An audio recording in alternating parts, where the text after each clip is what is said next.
कृष्ण, जय श्री हरि। संगीता धर्म सागर चैनल परिवार में आप सभी भक्तों का दिल से स्वागत है। पिछला अध्याय सुनने के लिए आप सभी भक्तों का बहुत बहुत धन्यवाद। अधिक मास का यह दिव्य समय भगवान श्री हरि की विशेष कृपा प्राप्त करने का दुर्लभ अवसर है। जो भक्त इस मास में श्रद्धा, भक्ति, दीपदान, जप, कथा श्रवण और प्रभु स्मरण करते हैं, उनके जीवन के दुख धीरे धीरे समाप्त होने लगते हैं और हृदय में भक्ति का प्रकाश प्रकट होता है। तो आज हम सुनेंगे अधिक मास महात्म्य का छठा अध्याय। यह अध्याय हमें सिखाएगा कि भगवान केवल बाहरी वैभव नहीं देखते, वे भक्त के प्रेम, श्रद्धा और निष्कपट भाव को स्वीकार करते हैं। जिस हृदय में सच्ची भक्ति हो, वहां स्वयं पुरुषोत्तम भगवान निवास करते हैं। तो आइए आज 22 मई 2026 के पावन मुहूर्त के बारे में जान लेते हैं। आज ब्रह्म मुहूर्त सुबह 3:50 से 4:38 तक होगा। अभिजीत मुहूर्त सुबह 11:53 से 12:41 तक होगा और विजय मुहूर्त दोपहर 2:17 से 2:59 तक होगा। गोधूली बेला शाम को 6:44 से 7:32 तक होगी। इन शुभ समयों में भगवान श्री हरि का पूजन, दीपदान, तुलसी पूजन, गीता का पाठ और कथा श्रवण अत्यंत पुण्यदायी माना गया है। और आज राहु काल सुबह 10:35 से 12:17 तक रहेगा। तो आप सभी जानते हैं कि राहु काल में कोई भी शुभ कार्य करने से हमें बचना चाहिए। तो आइए कथा प्रारंभ करने से पहले प्रभु श्री हरि की वंदना करें। हे पुरुषोत्तम प्रभु, हे दीन बंधु नारायण, आप ही संसार के पालनहार हैं, आप ही भक्तों के जीवन के आधार हैं। हे लक्ष्मीपति श्री हरि, हमारे मन के अंधकार को दूर कर भक्ति का दीप प्रज्वलित कीजिए। हमारे भीतर से अहंकार, क्रोध, लोभ और मोह को समाप्त करके अपने चरणों में प्रेम प्रदान कीजिए। हे करुणा सागर प्रभु, जिस प्रकार आपने द्रौपदी की लाज बचाई, गजेंद्र की पुकार सुनी, सुदामा का दरिद्रता दूर की, उसी प्रकार अपने सभी भक्तों पर कृपा दृष्टि बनाए रखिए। त्वमेव माता च पिता त्वमेव, त्वमेव बंधुश्च सखा त्वमेव, त्वमेव विद्या द्रविणम त्वमेव, त्वमेव सर्वम मम देव देव। हे प्रभु, इस अधिक मास में जो भी भक्त श्रद्धा से यह कथा सुन रहे हैं, उनके घर में सुख, शांति, समृद्धि और भक्ति का वास हो। उनके जीवन में सदैव आपका नाम गूंजता रहे। तो एक बार सभी भक्तजन प्रेम से बोलिए, पुरुषोत्तम मास की जय, श्री लक्ष्मी नारायण भगवान की जय, जय श्री गणेश।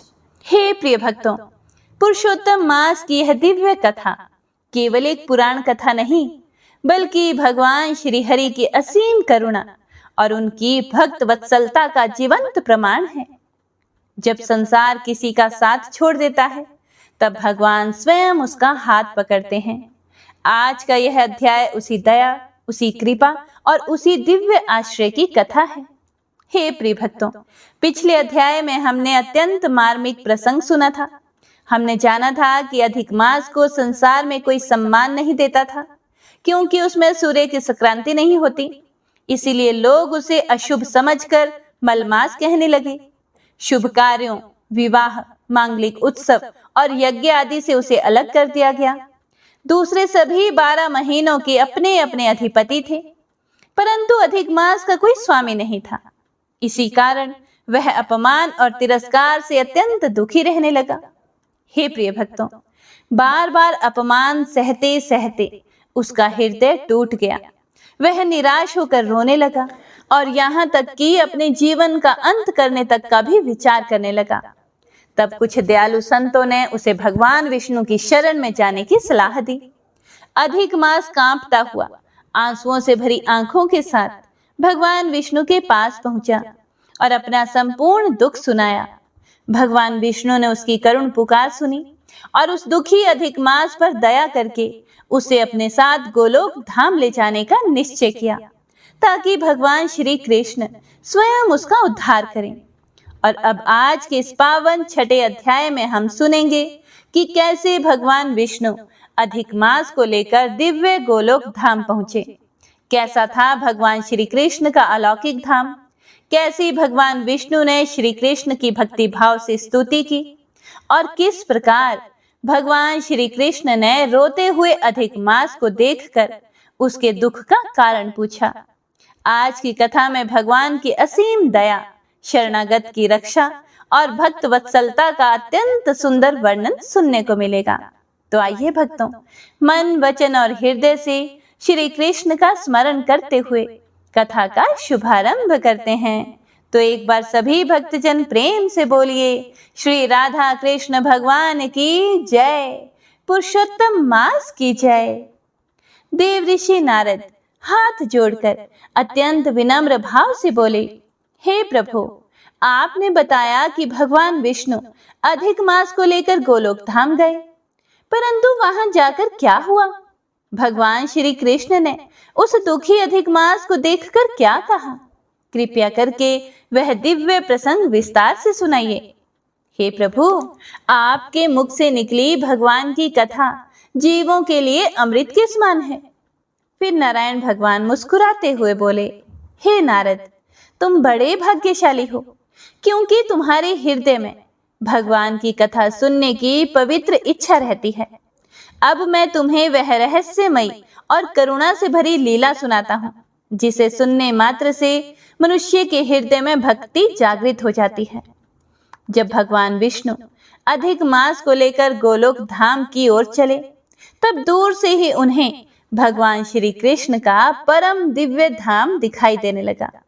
हे प्रिय भक्तों, वह धाम किसी साधारण लोक की भांति नहीं था। उसकी शोभा तो शब्दों में बताना अत्यंत कठिन है। चारों ओर रत्नों से बने महल चमक रहे थे। मणियों से जड़े विशाल स्तंभ ऐसे प्रतीत होते थे कि मानो बिजली स्थिर होकर खड़ी हो गई हो। वहां की भूमि चिंतामणि से निर्मित थी। जहां दृष्टि जाती वहां केवल प्रकाश, शांति और आनंद ही आनंद दिखाई देता। मंद मंद सुगंधित वायु बह रही थी। दिव्य पुष्पों की सुगंध संपूर्ण वातावरण को पवित्र बना रही थी। चारों ओर से मधुर मुरली की ध्वनि सुनाई दे रही थी। वहां के वृक्ष भी कोई साधारण नहीं थे। वे कल्प वृक्ष थे, जो भक्तों की इच्छाएं पूर्ण करते हैं। गाय कामधेनु स्वरूप थी। गोप और गोपियां प्रेम और आनंद में मगन होकर श्री कृष्ण के गुणों का गान कर रहे थे। उस धाम का तेज इतना अद्भुत था कि भगवान विष्णु भी कुछ क्षण के लिए अपनी आंखें पूरी तरह नहीं खोल सके। धीरे धीरे उन्होंने नेत्र खोले और अत्यंत विनम्र भाव से आगे बढ़े। उनके पीछे अधिक मास चल रहा था। उसका मुख उदासी से भरा हुआ था। आंखों से आंसू बह रहे थे और हृदय में अपमान और तिरस्कार का दुख लिए वह कांपता हुआ भगवान विष्णु के पीछे पीछे चल रहा था। और कुछ ही क्षण में भगवान विष्णु श्री कृष्ण के दिव्य महल के समीप पहुंचे। द्वार पर खड़े पार्षद और द्वारपाल भगवान विष्णु को देखकर तो आनंदित हो उठे। उन्होंने हाथ जोड़कर उनका स्वागत किया और आदर पूर्वक उन्हें अंदर ले गए। भगवान विष्णु धीरे धीरे उस दिव्य सभा में प्रवेश करने लगे। हे प्रिय भक्तों, वहां का दृश्य अत्यंत मनोहर था। असंख्य गोपियां प्रेम से श्री कृष्ण के चारों ओर खड़ी हुई थी।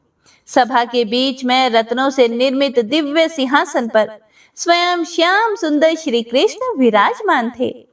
उनका श्याम शरीर नवीन वर्षा के मेघ के समान सुंदर दिखाई दे रहा था। उन्होंने पीले रंग का पीतांबर धारण किया हुआ था। माथे पर तिलक शोभित था। कानों में मकराकृति कुंडल चमक रहे थे। उनकी मधुर मुस्कान संपूर्ण गोलोक को आनंद से भर रही थी। हाथों में मुरली थी और उनकी चितवन इतनी मधुर थी कि जिसे देखकर योगियों का मन भी स्थिर हो जाए। भगवान विष्णु तो प्रेम से भर उठे। उन्होंने हाथ जोड़ करके श्री कृष्ण की स्तुति करना प्रारंभ किया। हे गोविंद, आप गुणों से परे हैं। आप अद्वितीय और अविनाशी हैं। आप संपूर्ण ब्रह्मांड के स्वामी हैं। हे वृंदावन बिहारी, आप गोपों के प्रिय हैं और गोपियों के तो जीवन हैं। आपका श्यामल स्वरूप करोड़ों कामदेवों से भी अधिक मनोहर है। हे मुरलीधर, आप रासलीला के स्वामी हैं। आप भक्तों को आनंद देने वाले हैं। आपका पीतांबर संपूर्ण दिशाओं को सुशोभित कर रहा है। हे दीनदयाल, मैं बार बार आपके चरणों में प्रणाम करता हूँ। भगवान विष्णु की यह प्रेम भरी स्तुति सुनकर संपूर्ण सभा भक्ति रस में डूब गई।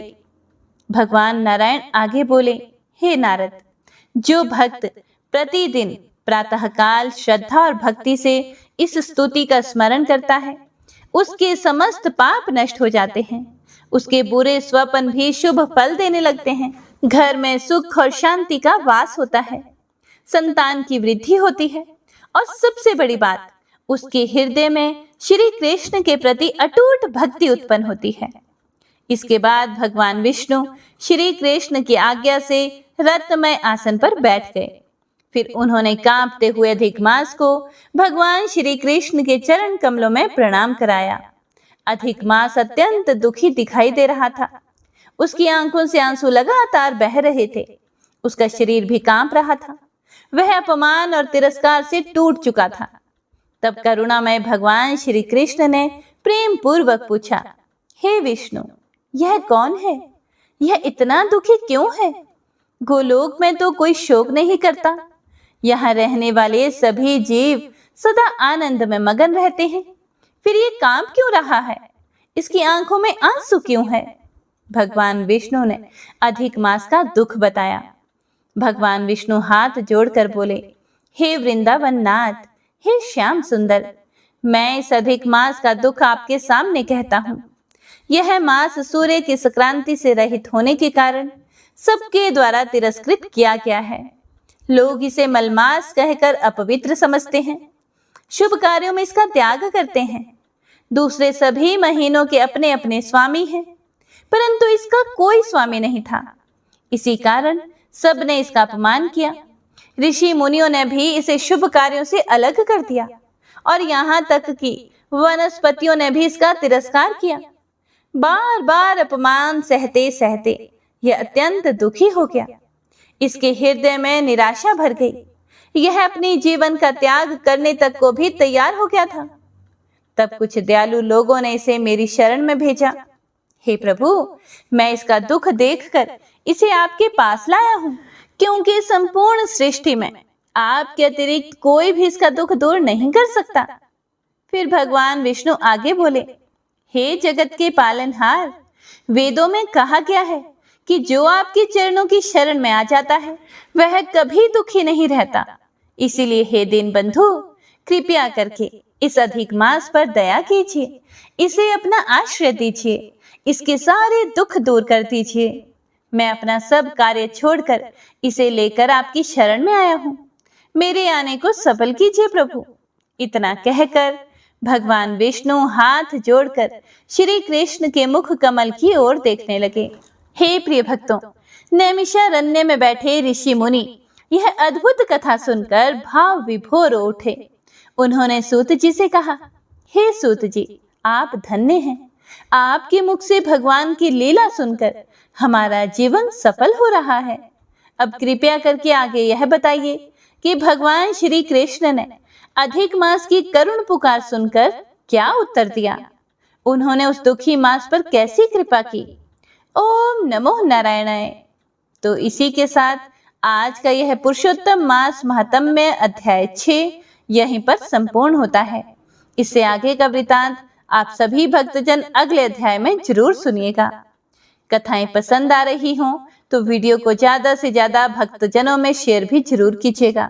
और यदि आपने अभी तक चैनल को सब्सक्राइब नहीं किया है तो कृपया अभी कर लीजिए। हे प्रिय भक्तों, यह अध्याय हमें बहुत बड़ा संदेश देता है कि जिसे संसार ठुकरा देता है, जिसका सब अपमान करते हैं, जिसे कोई सहारा नहीं देता, यदि वह सच्चे मन से भगवान की शरण में चला जाए तो भगवान उसे अपने हृदय से लगा लेते हैं। इसीलिए हे प्रिय भक्तों, कभी भी निराश मत होना। भगवान के दरबार में देर हो सकती है, परंतु भक्त की पुकार कभी भी व्यर्थ नहीं जाती। तो एक बार सभी भक्तजन प्रेम से बोलिए पुरुषोत्तम मास की जय। श्री कृष्ण गोविंद हरे मुरारी, हे नाथ नारायण वासुदेवा। हरे कृष्ण। हे प्रिय भक्तों, भगवान श्री कृष्ण धर्मराज युधिष्ठिर से बोले कि हे धर्मराज, अब मैं तुम्हें एक ऐसी कथा सुनाता हूँ जिसे सुनकर मनुष्य समझ जाएगा कि पुरुषोत्तम मास में केवल बाहरी पूजा नहीं बल्कि सच्चे हृदय की भक्ति ही भगवान को प्रिय होती है। बहुत समय पहले अवंती नगरी में वीतराग नाम का एक प्रतापी राजा राज्य करता था। उसके पास अपार धन, विशाल सेना, ऊंचे ऊंचे महल और असंख्य सेवक थे। उसके राज्य में किसी भी वस्तु की कोई कमी नहीं थी, किंतु एक कमी अवश्य थी। राजा के हृदय में भगवान के प्रति प्रेम नहीं था। वह बड़े बड़े यज्ञ तो करता था, लेकिन उनमें केवल दिखावा अधिक होता था। दान देता था, परंतु उसके पीछे प्रसिद्धि पाने की इच्छा रहती थी। मंदिर बनवाता था, परंतु उसमें अहंकार छिपा रहता था। हे प्रिय भक्तों, जरा विचार कीजिए, यदि भक्ति में विनम्रता ना हो तो पूजा भी केवल प्रदर्शन बन जाती है। एक दिन पुरुषोत्तम मास प्रारंभ होने से कुछ दिन पहले राज्य में एक वृद्ध वैष्णव संत आए। उनके शरीर पर साधारण वस्त्र थे, हाथ में तुलसी की माला थी, मुख पर अद्भुत शांति और नेत्रों में भगवान का प्रेम झलक रहा था। वे नगर नगर घूमकर लोगों को पुरुषोत्तम मास की महिमा सुना रहे थे। वे कहते, हे लोगों, यह मास स्वयं भगवान श्री हरि का स्वरूप है। इसमें किया गया छोटा सा पुण्य भी अनंत फल देता है।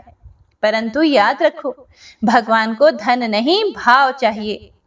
जब यह बात राजा वीतराग ने सुनी तो उसे थोड़ा क्रोध आया और बोला कि मेरे समान बड़े यज्ञ कौन कर सकता है भला, और मेरे समान दान कौन देता है? यदि भगवान किसी से प्रसन्न होंगे तो मुझसे ही होंगे। राजा ने संत को अपने दरबार में बुलवाया। राजा ने अभिमान से कहा, हे संत, मैं प्रतिवर्ष हजारों गायों का दान देता हूं, सोने के कलशों से पूजा करता हूं और अनेक यज्ञ करवाता हूं। क्या इससे भगवान प्रसन्न नहीं होते? संत मुस्कुराए। उन्होंने शांत स्वर में कहा, राजन, यदि पूजा में अहंकार आ जाए तो वह भगवान तक नहीं पहुंचती। जिस प्रकार धुएं से ढका दीपक प्रकाश नहीं दे पाता, उसी प्रकार अभिमान से भरा हृदय भक्ति का प्रकाश नहीं फैला सकता। राजा यह सुनकर मौन हो गया।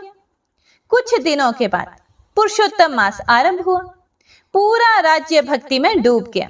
मंदिरों में घंटियों की ध्वनि गूंजने लगी, संध्या समय दीपों की पंक्तियां जगमगाने लगी और हरि नाम संकीर्तन से वातावरण पवित्र हो उठा।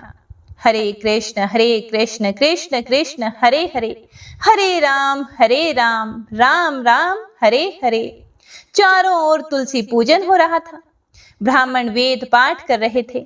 गौशालाओं में गायों की सेवा हो रही थी।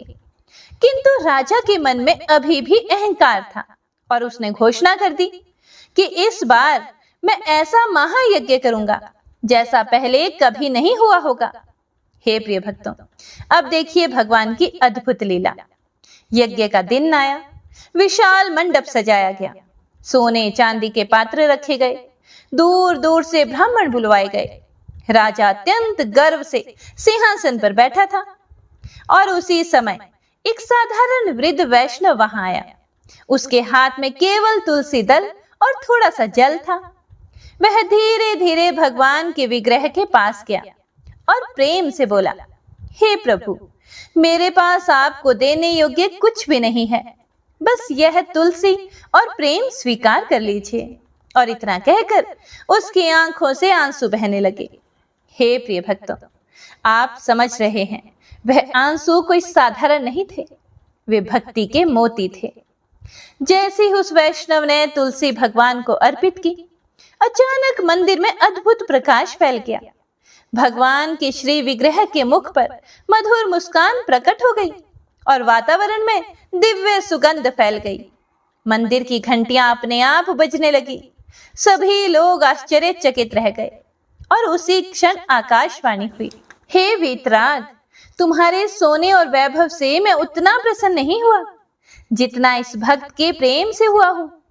मुझे बाहरी प्रदर्शन नहीं, हृदय की श्रद्धा प्रिय है। और यह सुनते ही राजा का तो अभिमान टूट गया। राजा सिंहासन से उतरकर उस वैष्णव संत की चरणों में गिर पड़ा। उसकी आंखों से आंसू बहने लगे और वह बोला कि हे प्रभु, आज तक मैं केवल यश और अहंकार में डूबा रहा।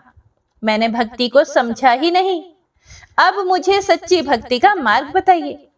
संत ने प्रेम से कहा, हे राजन, पुरुषोत्तम मास केवल व्रत का नाम नहीं है, यह अपने भीतर के अहंकार को त्यागने का समय है।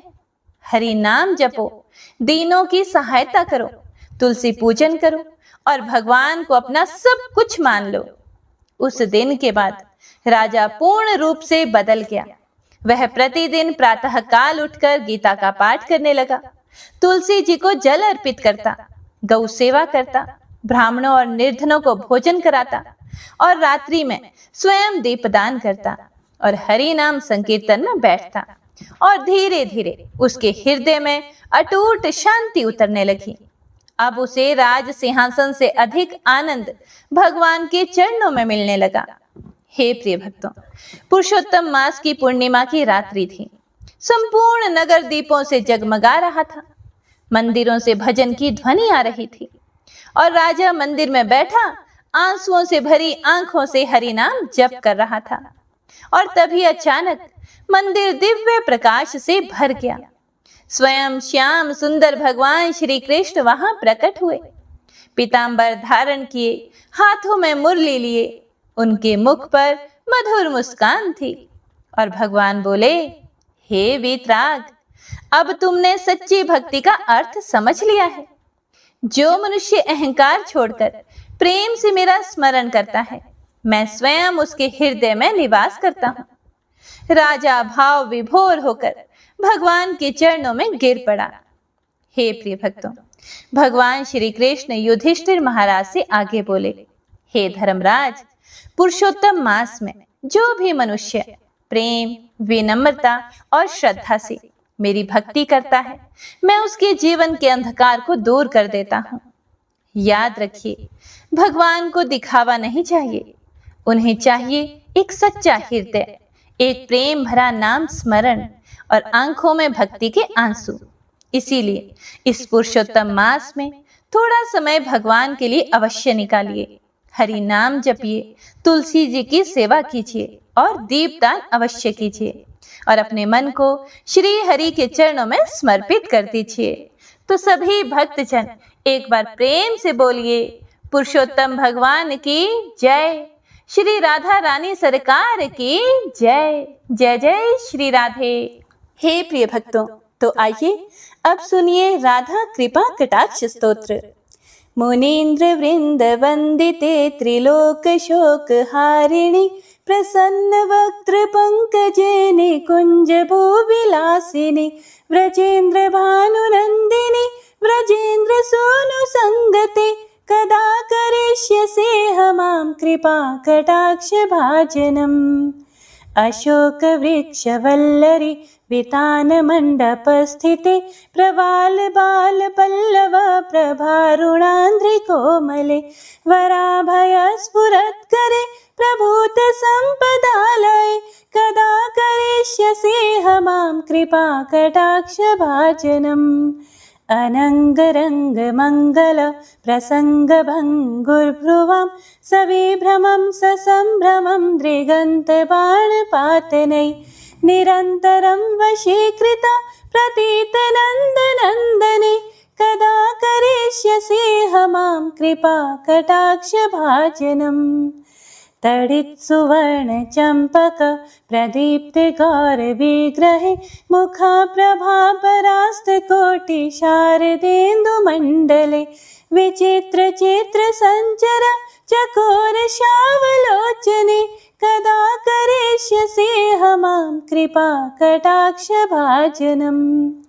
मदोन्मदाति यौवने प्रमोदमानमण्डिते प्रियानुरागरञ्जिते कलाविलासपण्डिते अनन्यधन्यकुञ्जराज्यकामकेलिकोविदे कदा करिष्यसि मां कृपाकटाक्षभाजनम्। अशेषहावभावधीरहीरहारभूषिते प्रभूतशातकुम्भकुम्भकुम्भिकुम्भसुस्तनि प्रशस्तमन्दहास्यचूर्णपूर्णसौख्यसागरे कदा करिष्यसि मां कृपाकटाक्षभाजनम्। मृणालवालवल्लरी तरङ्गरङ्गदोर्लते लताग्रलास्यलोलनीललोचनावलोकने ललल्लुलन्मिलन्मनोज्ञमुग्धमोहिनाश्रिते कदा करिष्यसि मां कृपाकटाक्षभाजनम्।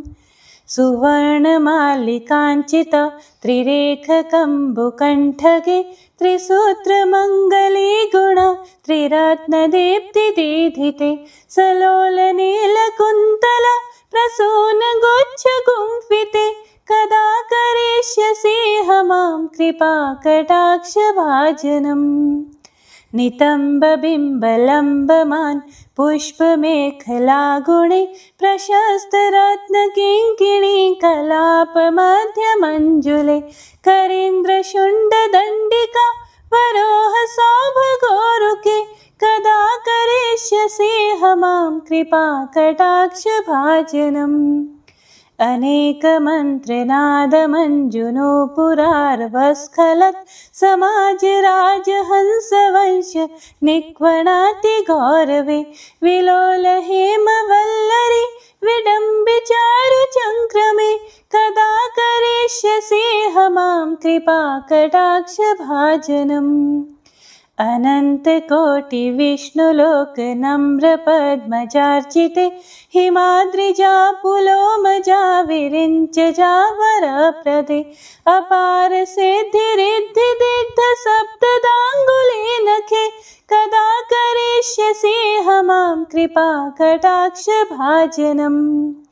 मखेश्वरि क्रियेश्वरि स्वधेश्वरि सुरेश्वरि त्रिवेदभारतीश्वरि प्रमाणशासनेश्वरि रमेश्वरि क्षमेश्वरि प्रमोदकाननेश्वरि व्रजेश्वरि व्रजाधिपे श्रीराधिके नमोऽस्तुते। इतीदमद्भुतं स्तवं निशम्य भानुनन्दिनी करोतु सन्ततं जनं कृपाकटाक्षभाजनं भवेत् तदैव सञ्चिता त्रिरूपकर्मनाशनं लभेत् तदा व्रजेन्द्रसूनुमण्डलप्रवेशनम्। जय जय श्री राधे, जय श्री कृष्ण। हे प्रिय भक्तों, अधिक मास में प्रतिदिन गीता के अध्यायों का पाठ करना अत्यंत पुण्यदायी माना गया है। विशेष रूप से श्रीमद् भगवद गीता का 15वां अध्याय पुरुषोत्तम योग अधिक मास में बहुत महत्वपूर्ण माना गया है, क्योंकि यह अध्याय स्वयं भगवान श्री कृष्ण के पुरुषोत्तम स्वरूप का वर्णन करता है। गीता केवल एक ग्रंथ नहीं, बल्कि स्वयं भगवान श्री कृष्ण की दिव्य वाणी है। कहा जाता है कि जो भक्त अधिक मास में श्रद्धा और भक्ति से प्रतिदिन गीता का एक अध्याय भी सुनता या पढ़ता है, उसके जीवन के पाप, भय और दुख धीरे धीरे समाप्त होने लगते हैं और उसके हृदय में भक्ति का प्रकाश प्रकट होता है। विशेष रूप से यह 15वां अध्याय पुरुषोत्तम योग अत्यंत ही दिव्य अध्याय है। इसमें भगवान श्री कृष्ण ने इस संसार को एक उल्टे वृक्ष के समान बताया है और समझाया है कि जीवात्मा कैसे संसार के बंधनों में फंसती है तथा किस प्रकार भगवान की शरण लेकर परम धाम को प्राप्त कर सकती है। ऐसी मान्यता है कि पुरुषोत्तम मास में प्रतिदिन गीता पाठ करने वाला भक्त भगवान श्री हरि की विशेष कृपा प्राप्त करता है। तो आइए भक्तों, श्रद्धा और प्रेम के साथ हम सब मिलकर श्रीमद् भगवद गीता के 15वें अध्याय पुरुषोत्तम योग का पाठ करें।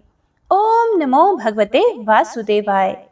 श्री भगवान ने कहा, हे अर्जुन, इस संसार को एक ऐसे कभी नष्ट न होने वाले वृक्ष के समान कहा गया है, जिसकी जड़ें ऊपर की ओर हैं और शाखाएं नीचे की ओर फैली हुई हैं। इस वृक्ष के पत्ते वेदों के मंत्र हैं। जो इस संसार रूपी वृक्ष को जान लेता है, वही वेदों का सच्चा ज्ञाता होता है। इस संसार रूपी वृक्ष की सभी जीव योनियों के रूप में शाखाएं ऊपर और नीचे हर ओर फैली हुई है। यह वृक्ष प्रकृति के 3 गुणों सत्व, रज और तम से बढ़ता है। इसके विषय भोग रूपी अंकुर हैं। इसकी जड़ें नीचे की ओर भी फैली रहती हैं, जो मनुष्य को कर्मों और उनके फल के बंधन में बांधती हैं। इस संसार रूपी वृक्ष के असली स्वरूप को इस जगत में ठीक प्रकार से नहीं जाना जा सकता, क्योंकि इसका ना आदि दिखाई देता है और ना ही अंत, और ना ही इसका आधार। इस गहरे जड़ वाले वृक्ष को केवल वैराग्य अर्थात संसार से मोह छोड़ने रूपी मजबूत हथियार से ही काटा जा सकता है। उस वैराग्य रूपी हथियार से इस वृक्ष को काटने के बाद मनुष्य को उस परम धाम की खोज करनी चाहिए, जहां पहुंचकर जीव फिर इस संसार में वापस नहीं आता। फिर उसे उसी परमात्मा की शरण में जाना चाहिए, जिससे इस संसार रूपी वृक्ष की उत्पत्ति हुई है।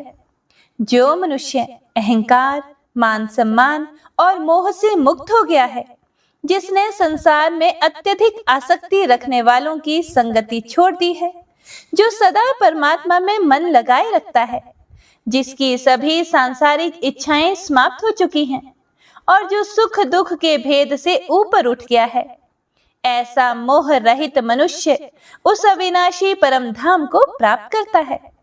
उस परम धाम को ना सूर्य प्रकाशित करता है, ना चंद्रमा और ना ही अग्नि।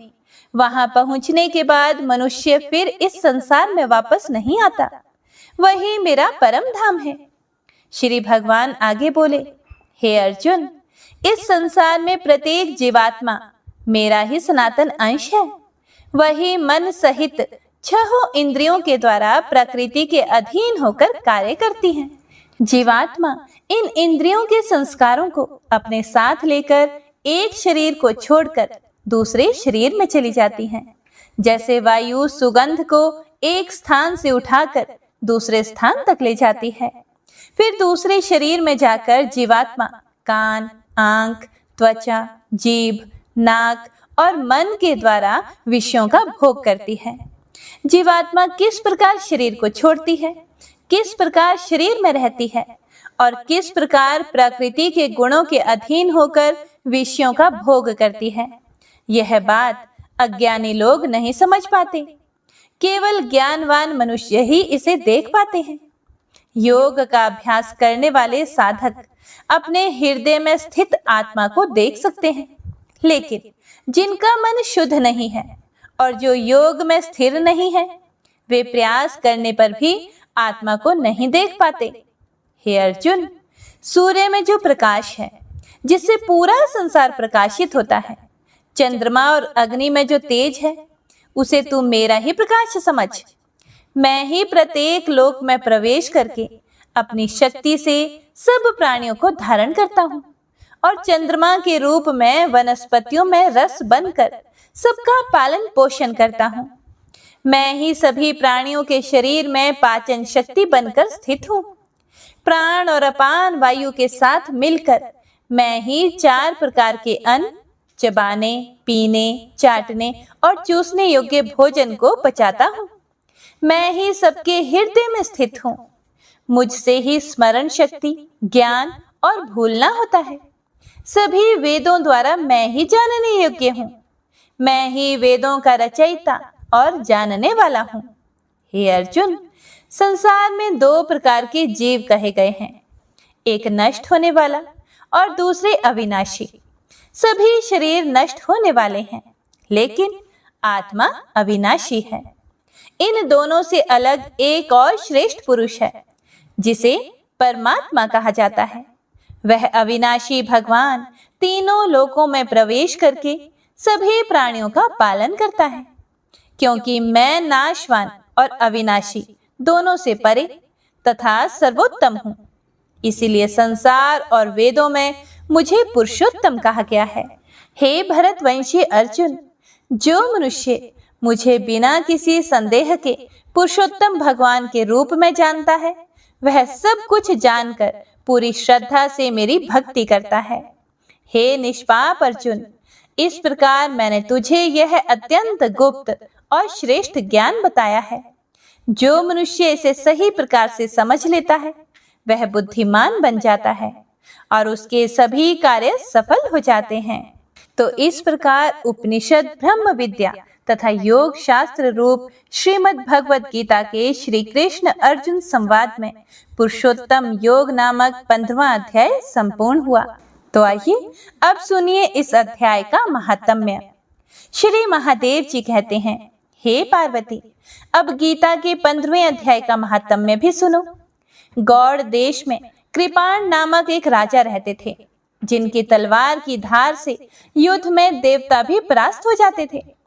उनका बुद्धिमान सेनापति शस्त्र और शास्त्र की कलाओं का भंडार था। उसका नाम था सरभ मेरुंड।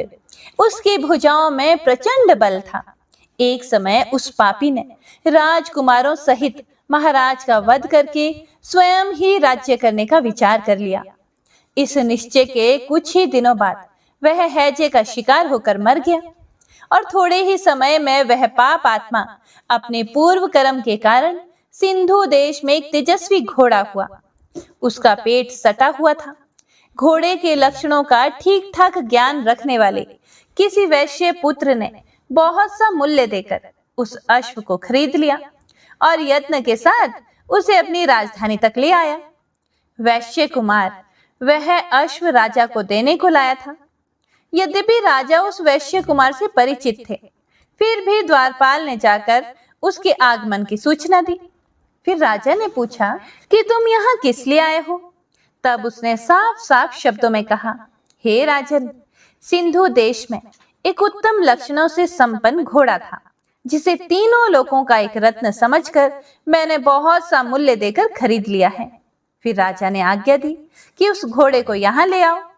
वास्तव में वह घोड़ा गुणों में ऊंचे श्रवा के समान था। सुंदर रूप का तो मानो वह घर ही था और शुभ लक्षणों का समुद्र जान पड़ता था। राजा के बोलने से वैश्य घोड़ा ले आया और राजा ने उसे देखा। अश्व का लक्षण जानने वाले अमात्यों ने इसकी बड़ी प्रशंसा की और सुनकर राजा अपार आनंद में निमग्न हो गए और उन्होंने वैश्य को मुंह मांगा स्वर्ण देकर तुरंत ही उस घोड़े को खरीद लिया। और कुछ ही दिनों के बाद एक समय राजा शिकार खेलने के लिए उत्सुक होकर उसी घोड़े पर चढ़कर वन में चले गए। वहां मृगों के पीछे उन्होंने अपना घोड़ा बढ़ाया। पीछे पीछे सब ओर से दौड़ते आते हुए समस्त सैनिकों का साथ छूट गया। वे हिरणों द्वारा आकृष्ट होकर बहुत दूर तक निकल गए। प्यास ने उन्हें व्याकुल कर दिया था। तब वे घोड़े से उतरकर जल की खोज करने लगे। घोड़े को तो उन्होंने वृक्ष के तने के साथ बांध दिया और खुद एक चट्टान पर चढ़ने लगे। और कुछ दूर जाने पर उन्होंने देखा कि एक पत्ते का टुकड़ा हवा से उड़कर शिलाखंड पर गिरा है। उसमें गीता के 15वें अध्याय का आधा श्लोक लिखा हुआ था। राजा फिर उसे पढ़ने लगा। उनके मुख से गीता के अक्षर सुनकर घोड़ा तुरंत गिर पड़ा और घोड़े के शरीर को छोड़कर तुरंत ही दिव्य विमान पर बैठकर वह स्वर्ग लोक को चला गया। हे प्रिय भक्तों, उसके बाद राजा ने पहाड़ पर चढ़कर एक उत्तम आश्रम देखा, जहां नागकेशर, केले, आम और नारियल के वृक्ष लहलहा रहे थे। आश्रम के अंदर एक ब्राह्मण बैठे हुए थे, जो संसार की वासनाओं से मुक्त थे। राजा ने उन्हें प्रणाम करके बड़े ही भक्ति भाव से पूछा, हे ब्राह्मण जी, मेरा घोड़ा अभी अभी स्वर्ग को चला गया है, उसमें क्या कारण है? राजा की बात सुनकर त्रिकालदर्शी, मंत्रवेत्ता और महापुरुषों में श्रेष्ठ विष्णु शर्मा नामक ब्राह्मण ने कहा, हे राजन, पूर्व काल में तुम्हारे यहाँ जो सरभ मेरुंड नामक सेनापति था, वह तुम्हें पुत्रों सहित मारकर स्वयं राज्य हड़प लेने को तैयार हुआ था। इसी बीच में हैजे का शिकार होकर वह मृत्यु को प्राप्त हो गया। उसके बाद वह उसी पाप से घोड़ा हुआ था और यहीं कहीं गीता के 15वें अध्याय का आधा श्लोक लिखा मिल गया था। उसे ही तुम बांचने लगे, सुनाने लगे। उसी को तुम्हारे मुख से सुनकर वह घोड़ा स्वर्ग को प्राप्त हुआ। उसके बाद राजा के सैनिक उन्हें ढूंढते हुए वहां तक आ पहुंचे। उन सब के साथ ब्राह्मण को प्रणाम करके राजा प्रसन्नता पूर्वक वहां से चले गए और गीता के 15वें अध्याय के श्लोकाक्षरों से अंकित उसी पत्र को बांझ बांझ कर प्रसन्न होने लगे। उनके नेत्र हर्ष से खिल उठे थे। घर आकर उन्होंने मंत्रविक्ता मंत्रियों के साथ अपने पुत्र सिंहबल को राज्य सिंहासन पर अभिषिक्त किया और स्वयं राजा प्रतिदिन भगवत गीता का अध्याय 15 पढ़ने लगे और अंततः वे भी भगवान के धाम लौट गए। यह बहुत ही शक्तिशाली अध्याय है। भगवत गीता के अध्याय 15 की जय। हे प्रिय भक्तों, अधिक मास का यह पावन समय केवल व्रत, पूजा और दान का ही नहीं, बल्कि अपने जीवन की दरिद्रता, कष्ट और आर्थिक बाधाओं को दूर करने का भी दिव्य अवसर माना गया है। शास्त्रों में ऐसा कहा गया है कि अधिक मास में यदि श्रद्धा और विश्वास के साथ प्रतिदिन कनक धारा स्तोत्र का पाठ किया जाए तो माँ महालक्ष्मी की कृपा शीघ्र प्राप्त होती है। यह वही दिव्य स्तोत्र है जिसकी रचना आदि गुरु शंकराचार्य जी ने की थी और जिसके प्रभाव से एक निर्धन ब्राह्मणी के घर स्वर्ण की वर्षा होने लगी थी। ऐसा कहा जाता है कि जहाँ कनक धारा स्तोत्र का नित्य पाठ होता है, वहां धीरे धीरे दरिद्रता दूर होने लगती है, रुका हुआ धन आने लगता है और घर में सुख समृद्धि का वास होने लगता है। तो आइए भक्तों, अधिक मास के इस पुण्य समय में पूरे श्रद्धा भाव से सुनते हैं माँ महालक्ष्मी को प्रसन्न करने वाला दिव्य एवं चमत्कारी कनक धारा स्तोत्र। महालक्ष्मी नमस्तुभ्यं नमस्तुभ्यं सुरेश्वरी, हरि प्रिये नमस्तुभ्यं नमस्तुभ्यं दयानिधे। हे महालक्ष्मी, हे सुरों की ईश्वरी, आपको नमस्कार है। हे विष्णु प्रिया, हे दया की सागर, आपको बारंबार नमस्कार है।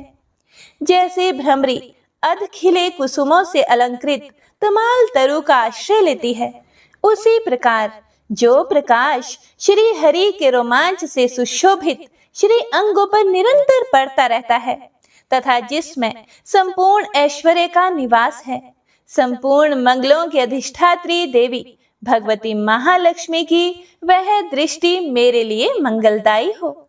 जैसे भ्रमरी महान कमल दल पर मंडराती रहती है, उसी प्रकार जो श्री हरि के मुखारविंद की ओर बराबर प्रेम पूर्वक जाती है और लज्जा के कारण लौट आती है, समुद्र कन्या लक्ष्मी की वह मनोहर मुग्ध दृष्टिमाला मुझे धन संपत्ति प्रदान करे।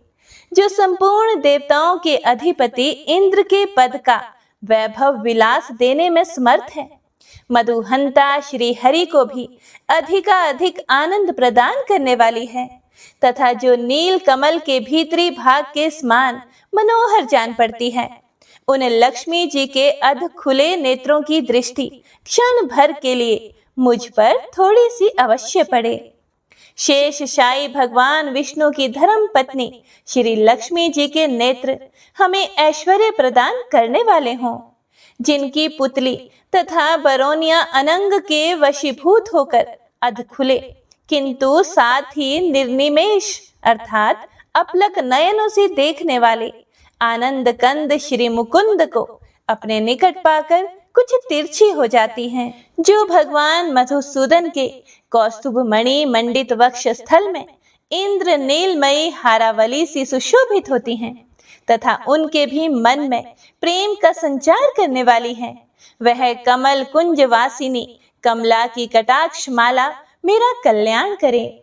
जैसे मेघों की जटा में बिजली चमकती है, उसी प्रकार जो कैटभ शत्रु श्री विष्णु जी के काली मेघ माला के श्याम सुंदर वक्ष स्थल पर प्रकाशित होती हैं, जिन्होंने अपने आविर्भाव से भृगु वंश को आनंदित किया है तथा जो समस्त लोकों की जननी है, उन भगवती लक्ष्मी की पूजनीय मूर्ति मुझे कल्याण प्रदान करे। समुद्र कन्या कमला की वह मंद अलस मंथर और अर्धोन्मिलित दृष्टि, जिसके प्रभाव से कामदेव ने मंगलमय भगवान मधुसूदन के हृदय में प्रथम बार स्थान प्राप्त किया था, यहाँ मुझ पर पड़े। भगवान नारायण की प्रेयसी लक्ष्मी का नेत्र रूपी मेघ दया रूपी अनुकूल पवन से प्रेरित होकर दुष्कर्म अर्थात धनागम विरोधी अशुभ प्रारब्ध रूपी धाम को चिरकाल के लिए दूर हटाकर विषाद रूपी धर्मजन्य ताप से पीड़ित मुझे दीन रूपी चातक पर धन रूपी जलधारा की वृष्टि करें। विशिष्ट बुद्धि वाले मनुष्य जिनके प्रीति पात्र होकर जिस दया दृष्टि के प्रभाव से स्वर्ग पद को सहज ही प्राप्त कर लेते हैं, पद्मासना पद्मा की वह विकसित कमल गर्भ के समान कांतिमय दृष्टि मुझे मनोवांछित पुष्टि प्रदान करें। जो सृष्टि लीला के समय वाग देवता अर्थात ब्रह्म शक्ति सरस्वती के रूप में विराजमान होती हैं तथा प्रलय लीला के काल में शाकंभरी अर्थात भगवती दुर्गा अथवा चंद्रशेखर वल्लभा पार्वती अर्थात रुद्र शक्ति के रूप में अवस्थित होती हैं। त्रिभुवन के एकमात्र पिता भगवान नारायण की उन नित्य यौवना प्रेयसी श्री लक्ष्मी जी को नमस्कार है। हे माता, शुभ कर्मों का फल देने वाली श्रुति के रूप में आपको प्रणाम है। रमणीय गुणों की सिंधु रूपा रति के रूप में आपको नमस्कार है। कमल वन में निवास करने वाली शक्ति स्वरूपा लक्ष्मी को नमस्कार है तथा पुष्टि रूपा पुरुषोत्तम प्रिया को नमस्कार है। कमल वंदना कमला को नमस्कार है। क्षीर सिंधु सभ्यता श्री देवी को नमस्कार है। चंद्रमा और सुधा की सगी बहन को नमस्कार है। भगवान नारायण की वल्लभा को नमस्कार है। कमल सदृश नेत्रों वाली माननीय माँ, आपके चरणों में किए गए प्रणाम संपत्ति प्रदान करने वाले, संपूर्ण इंद्रियों को आनंद देने वाले, साम्राज्य देने में समर्थ और सारे पापों को हर लेने के लिए सर्वथा तत्पर हैं। वे सदा मुझे ही अवलंबन दे अर्थात मुझे ही आपकी चरण वंदना का शुभ अवसर सदा प्राप्त होता रहे। जिनके कृपा कटाक्ष के लिए की गई उपासना उपासक के लिए संपूर्ण मनोरथों और संपत्तियों का विस्तार करती है। श्री हरि की हृदयेश्वरी उन्हीं आप लक्ष्मी देवी का मैं मन, वाणी और शरीर से भजन करती हूँ। भगवती हरि प्रिया, तुम कमल वन में निवास करने वाली हो। तुम्हारे हाथों में नीला कमल सुशोभित है। तुम अत्यंत उज्जवल वस्त्र, गंध और माला आदि से सुशोभित हो। तुम्हारी झांकी बड़ी मनोरम है। त्रिभुवन का ऐश्वर्य प्रदान करने वाली हे देवी, मुझ पर प्रसन्न हो जाओ। दिग्गजों द्वारा स्वर्ण कमल के मुख से गिराए गए आकाश गंगा के निर्मल एवं मनोहर जल से जिनके श्री अंगों का अभिषेक अर्थात स्नान संपादित होता है, संपूर्ण लोकों के अधीश्वर भगवान विष्णु की गृहिणी और क्षीर सागर की पुत्री उन जग जननी लक्ष्मी को मैं प्रातःकाल प्रणाम करती हूँ। कमल नयन केशव की कमनीय कामिनी कमले, मैं अकिंचन अर्थात दीनहीन मनुष्य में अग्रगण्य हूँ, इसीलिए तुम्हारी कृपा की स्वाभाविक पात्र हूँ। तुम उमड़ती हुई करुणा की बाढ़ की तरह तरंगों के समान कटाक्षों द्वारा मेरी ओर देखो। जो मनुष्य इन स्तुतियों द्वारा प्रतिदिन वेद त्रयी स्वरूपा त्रिभुवन जननी भगवती लक्ष्मी की स्तुति करते हैं, वे इस भूतल पर महान गुणवान और अत्यंत सौभाग्यशाली होते हैं तथा विद्वान पुरुष भी उनके मनोभावों को जानने के लिए उत्सुक रहते हैं। इति कनकधारा स्तोत्र समाप्त। वंशी शोभित कर मधुर नील जलद तन श्याम, अरुण अधर जनु बिंब फल नयन कमल अभिराम। पूर्ण इंद्र अरविंद मुख पीतांबर शुभ साज, जय मन मोहन मदन छवि कृष्ण चंद्र महाराज। जय यदुनंदन जय जगवंदन जय वसुदेव देवकी नंदन, जय यशोदासुत नंद दुलारे, जय प्रभु भक्तन के धृत तारे, जय नटनागर नागन थैया, कृष्ण कन्हैया धेनु चरैया, पुनि नख पर प्रभु गिरिवर धारो, आओ दीनन कष्ट निवारो, वंशी मधुरे अधर धर तेरे, होवे पूर्ण मनोरथ मेरी, आओ हरि पुनि माखन चाखो, आज लाज भारत की राखो, गोल कपोल चिबुक करुणारे, मृदु मुस्कान मोहिनी डारे, रंजित राजीव नयन विशाला, मोर मुकुट वैजंती माला,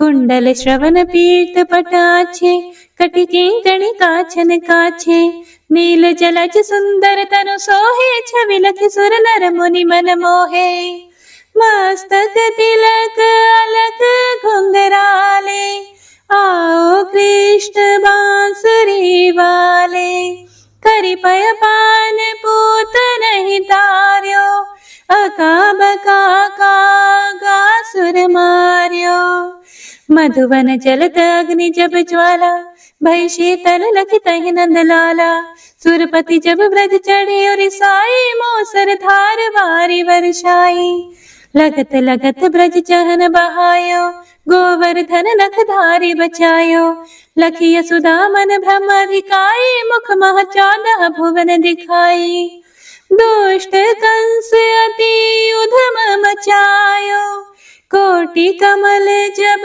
फूल मंगायो, नाथी काली यही तब तुम लीन है, चरण चिन्ह दई निर्भय कीन है, करि गोपिन संग रास विलासा, सबकी पूर्ण करी अभिलाषा, केतिक महासुर संहार्यो, कंस ही केस पकड़ी दई मार्यो, मात पिता की बंदी छुड़ाई, उग्रसेन कहा राज दिलाई, मही से मृतक छहो सुत लायो, मातु देव की शोक मिटायो, भौमासुर मुरे दैत्य सहारी, लाए 10 सहस कुमारी, दई भी नहीं तृण चीर सहारा, जरा सिंधु राक्षस का हमारा, असुर बकासुर आदिक मार्यो, भक्तन के तब कष्ट निवार्यो, दीन सुदामा के दुख टार्यो, तंदुल 3 मूठ मुख डार्यो,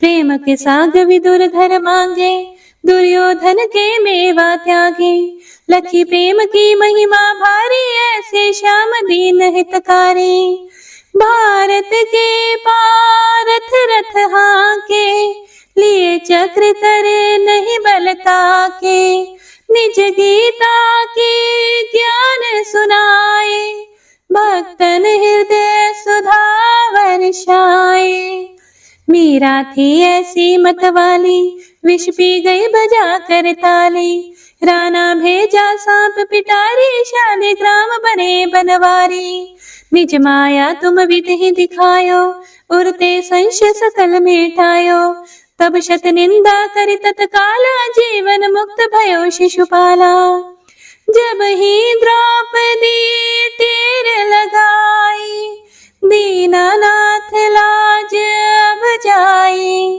तुरत ही वसन बने नंद लाला, बढ़े चीर भई अरि मोह काला, असनाथ के नाथ कन्हैया, डूबत भंवर बचावत नैया, सुंदर दास आसुर धारी, दया दृष्टि कीजिए बनवारी, नाथ सकल मम कुमति निवारो, क्षमहु बेगी अपराध हमारो, खोलो पट अब दर्शन दीजिए, बोलो कृष्ण कन्हैया की जय, बोलो कृष्ण कन्हैया की जय, बोलो कृष्ण कन्हैया की जय। यह 40वां कृष्ण का पाठ करे उरधारी, अष्ट सिद्धि नवनिधि फल, लहे पदारथ चारी। जय श्री कृष्ण।